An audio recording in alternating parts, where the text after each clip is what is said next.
The value of time. In a small village nestled between rolling hills, there lived a wise old clockmaker named Rifai. His shop was filled with clocks of all shapes and sizes, each ticking away in perfect harmony. The villagers often marveled at how Rifai managed to keep them all running smoothly.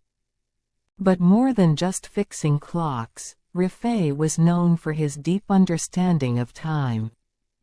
He would always say, "Time is the most precious thing we have, yet we often waste it without thinking." One day, a young man named Daniel visited Rifai's shop.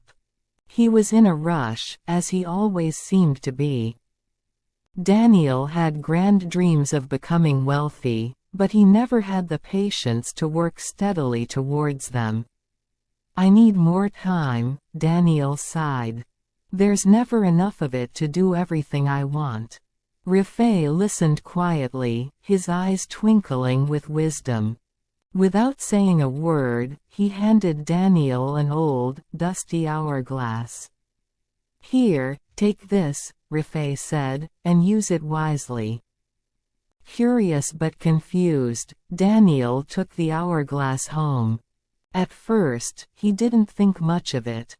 But soon, he began to notice something strange.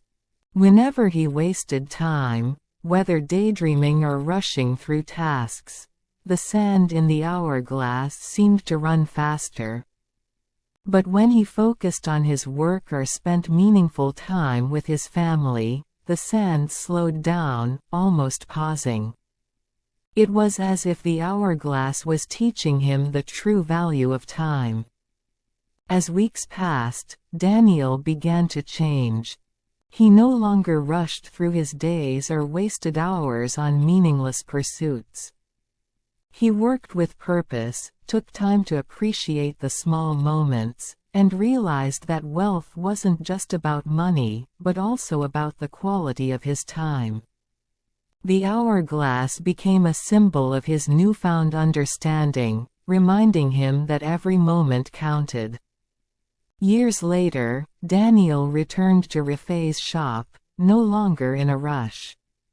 "Thank you," Daniel said, placing the hourglass on the counter. Rifai smiled warmly. "You have learned the most important lesson," he said. "Time, once spent, can never be regained. But when used wisely, it becomes the greatest treasure." And from that day on, Daniel lived his life knowing that time, more than anything, was the key to true fulfillment.